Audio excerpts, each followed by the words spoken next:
Si je te disais que tous ceux qui montent en chair ne sont pas là pour servir Dieu, me croirais-tu?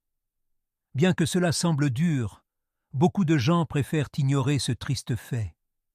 Certains dirigeants consacrent leur vie à partager l'Évangile authentique, mais d'autres utilisent la religion comme un outil de division, d'exploitation et de manipulation. Peut-être as-tu déjà observé des actions qui ne démontrent pas l'humilité ou l'amour, ou tu as ressenti un malaise en écoutant certains propos.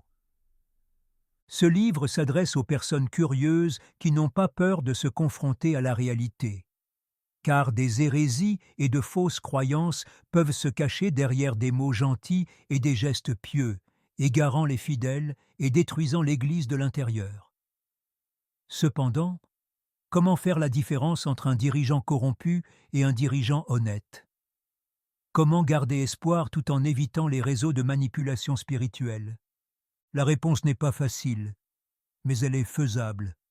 Tu apprendras ici comment repérer les indicateurs d'alerte, quelles tactiques les faux bergers emploient pour abuser de leur autorité religieuse et, surtout, comment fortifier ton discernement biblique et sauvegarder ta foi. Parce que tu mérites d'avoir une vie spirituelle guidée par l'authenticité et la vérité plutôt que par des promesses creuses. T'es-tu déjà demandé dans quelle mesure l'Évangile avait réellement influencé tes convictions?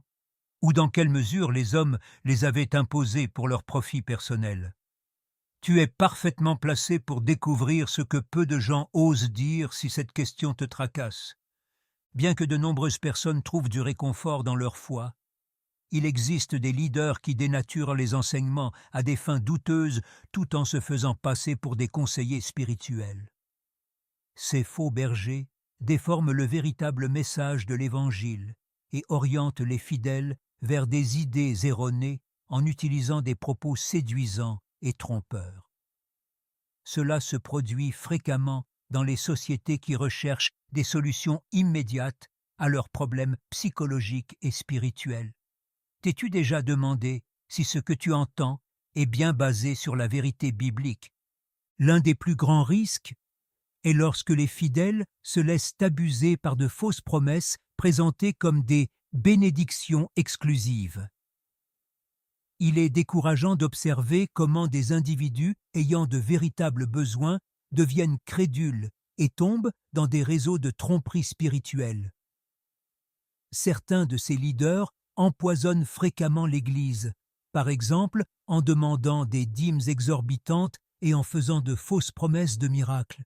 De plus, leurs dirigeants s'enrichissent et deviennent plus puissants, alors que les finances de la congrégation s'effondrent, s'éloignant de plus en plus du modèle d'humilité du Christ. Ces dirigeants malhonnêtes essaient également de culpabiliser et d'effrayer tous ceux qui remettent en question leur comportement. Ils perpétuent un modèle d'abus de l'autorité religieuse en laissant entendre que douter d'eux, c'est renier Dieu. En raison des différences religieuses, ce type de manipulation émotionnelle peut amener des familles entières à se séparer, rompant ainsi des liens auparavant étroits. Jusqu'où la reddition aveugle peut-elle être confondue avec l'amour et l'obéissance? Le discernement biblique, cette barrière imperceptible qui protège de la tromperie se faisant passer pour de la pureté, est donc essentiel. Comment développer cette capacité de discernement? En étudiant la Bible avec constance et sincérité. Les faux prophètes font l'objet d'une mise en garde dans Deutéronome 18, 20, qui stipule que les personnes qui parlent au nom de Dieu sans son consentement seront jugées. Cette mise en garde est toujours en vigueur et nous rappelle qu'il faut examiner de près si les dirigeants agissent conformément au véritable message ou s'ils sont, au contraire, des loups déguisés en brebis. La façon dont un faux pasteur interprète la Bible en fonction de son propre programme est l'un des indicateurs les plus évidents qu'il n'est pas sincère. Ces leaders déforment la Bible pour soutenir leur propre programme au lieu de la respecter. Par exemple, il est typique d'entendre des sermons qui, en guise de preuve de foi, promettent des richesses mondaines instantanées, tout en omettant des sujets tels que l'obéissance, l'humilité et le sacrifice. Les croyants deviennent confus et s'éloignent d'une théologie saine à cause de ce type d'instruction pervertie. De plus, ces dirigeants malhonnêtes sont souvent motivés par le désir d'obtenir des avantages personnels. Ils sont souvent entourés de luxe alors que la congrégation a du mal à satisfaire ses besoins fondamentaux. Ironiquement, ils utilisent le prétexte des bénédictions divines, impliquant que leur argent est le produit de leur forte croyance religieuse, pour dissimuler leurs désirs.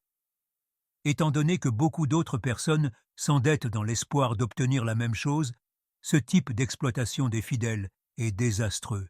L'absence d'honnêteté est une autre caractéristique évidente.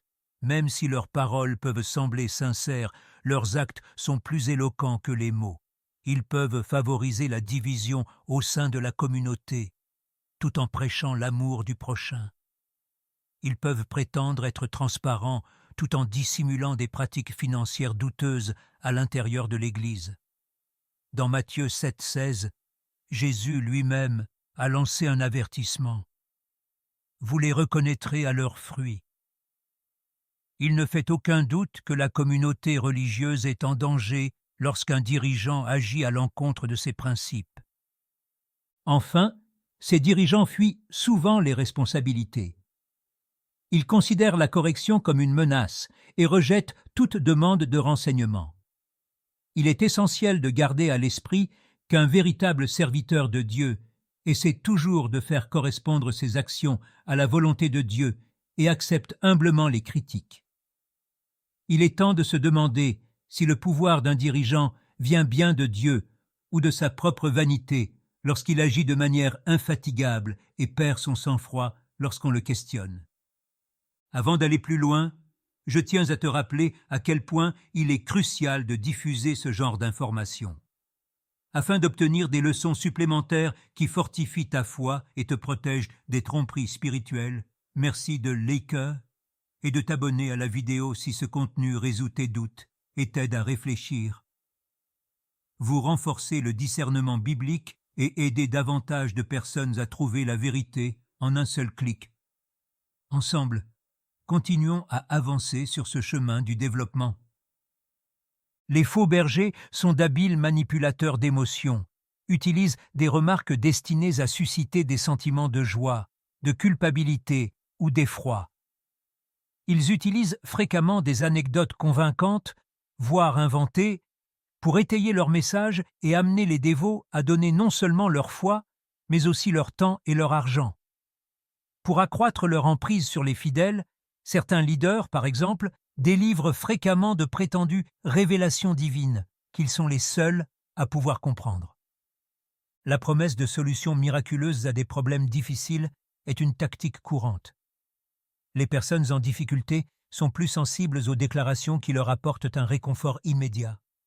C'est ce qu'utilisent les faux bergers, qui font des promesses de victoire en échange de contributions financières. Cependant, comme le dit Proverbe 21:6, la richesse acquise par le mensonge est une illusion éphémère. Ceux qui se sentent dupés perdent non seulement leur confiance, mais aussi leurs espoirs à cause de ces attentes irréalistes. La promotion de l'isolement communautaire est une autre stratégie populaire. Lorsqu'ils utilisent des affirmations telles que « ils ne comprennent pas ta foi » ou « Dieu n'a révélé cette vérité qu'à toi », ils parviennent à éloigner les chrétiens de leurs proches. De telles stratégies perpétuent un cycle de dépendance spirituelle et émotionnelle. En fin de compte, les adeptes sont emprisonnés derrière une bulle que le leader a construite, où tout point de vue extérieur est considéré comme dangereux. Dans cette situation, l'utilisation abusive de l'autorité religieuse se transforme en un moyen de préserver l'autorité totale. L'hypothèse selon laquelle critiquer le chef revient à critiquer Dieu est soutenue par un faux dogme. Mais selon le véritable évangile, la liberté authentique ne peut être trouvée qu'en Christ et non en adhérant sans réfléchir à un homme. Combien de fois la foi a-t-elle été confondue avec l'obéissance illogique, pourrait-on se demander? L'éloignement de la foi authentique devient un résultat inévitable lorsqu'un faux prédicateur prend le pouvoir. Exposé à des idées erronées, De nombreux croyants abandonnent le message authentique du Christ et embrassent des croyances qui servent leurs propres intérêts. Parce qu'ils s'appuient sur des promesses humaines plutôt que sur la faveur céleste, cette distorsion met en péril leur salut. Selon Galates 1:8, mais si nous-mêmes ou un ange du ciel prêchions un autre évangile que celui que nous vous avons prêché, qu'il soit sous la malédiction de Dieu. Un autre résultat désastreux est la discorde interne. Les dirigeants qui cultivent la partialité et la méfiance provoquent des tensions dans les communautés qui étaient auparavant liées par la foi et l'affection pour leurs voisins. De profondes blessures en résultent, et il faut parfois des années pour les réparer. Un exemple fréquent est celui où certains membres de la congrégation sont considérés comme choisis, tandis que d'autres sont ignorés ou minimisés, ce qui entraîne de l'animosité. Les mauvais traitements spirituels laissent également des blessures profondes. La manipulation et l'exploitation amènent les victimes à perdre confiance dans la religion elle-même ainsi que dans les chefs religieux. Elles se sentent trompées par la personne qui était censée les guider avec compassion et amour. Il est difficile de combler le vide émotionnel et spirituel qui en résulte. Se sentant abandonnées et exposées, de nombreuses personnes abandonnent complètement leur quête de Dieu. Enfin, il peut y avoir des répercussions émotionnelles désastreuses. Les personnes qui se tournaient auparavant vers leur foi pour trouver du réconfort et de l'espoir portent désormais en permanence un lourd fardeau d'anxiété et de honte. En raison des exigences d'un leadership autoritaire, elles éprouvent fréquemment de l'anxiété et de la tristesse. Face à cette situation, il est impératif de rétablir le discernement biblique et de garder à l'esprit que le véritable évangile libère et non asservit. Étudier la Bible avec humilité et volonté est la première ligne de défense contre un faux prédicateur. En connaissant mieux les Écritures, il est plus simple de repérer les choses qui ne correspondent pas au véritable évangile. Par exemple, l'étude des lettres de Paul peut aider à identifier les enseignements authentiques, tandis que la lecture d'œuvres comme les psaumes peut aider à approfondir la foi. Le discernement biblique devient donc une arme essentielle contre l'hérésie. Il est également essentiel d'observer les résultats des personnes qui occupent des postes de direction. Selon ce que Jésus a déclaré, « Vous les reconnaîtrez à leurs fruits » Matthieu 7:16. Dans ses actions quotidiennes, un véritable serviteur de Dieu fait preuve de justice, de tolérance et d'amour. Il est temps de remettre en question l'autorité d'un dirigeant s'il cherche constamment à se faire féliciter, s'il agit de façon hautaine, ou s'il n'aide pas les autres dans le besoin. Si les paroles et les actes d'une personne sont en désaccord, comment pourrait-elle prêcher un véritable évangile? Demander à d'autres chrétiens ce qu'ils en pensent peut aussi être une mesure de protection. Parler avec des membres de la communauté expérimentés et respectés peut aider à voir plus clairement une conduite potentiellement suspecte. Partager ses inquiétudes peut souvent aider à déterminer si un dirigeant agit moralement ou si la corruption et la manipulation spirituelle sont en cause. L'unité de la foi fortifie et empêche les gens de s'embrouiller tout seuls. Enfin, il est essentiel de garder à l'esprit qu'un véritable mentor spirituel ne recule jamais devant la franchise. C'est un signe d'avertissement lorsqu'un pasteur refuse de répondre aux questions, attend une obéissance aveugle et utilise des passages hors contexte pour appuyer son autorité. Au lieu de servir de lieu d'abus de l'autorité religieuse, l'Église est un lieu d'enrichissement mutuel. La première étape pour retrouver la foi en des leaders authentiques consiste à identifier les imposteurs et à s'en séparer. Combien de temps encore seras-tu prêt à accepter des enseignements sans les évaluer dans le contexte du véritable évangile? Est une question évidente à ce stade.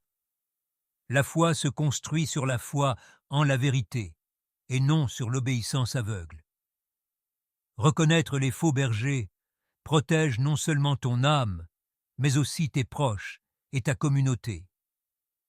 Lorsque d'autres sont perplexes, qui d'autre que toi sera la voie du discernement. Il est crucial de mettre en pratique ce que tu as appris. Réserve du temps pour lire la Bible. Entoure-toi de personnes morales et cherche des dirigeants qui ressemblent davantage au Christ qu'à leurs propres aspirations. Garde à l'esprit que les excellents arbres donnent de bons fruits. La foi grandit dans la sincérité, pas dans la peur.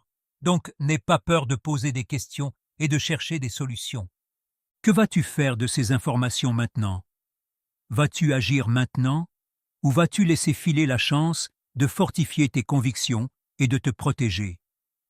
Le moment est venu de faire un choix, de voir la lumière et de donner l'exemple de la force d'âme et de l'amour vérité. Active les alertes et abonne-toi à la chaîne pour en savoir plus sur la façon de te prémunir contre les faux enseignements et de faire progresser ton développement spirituel.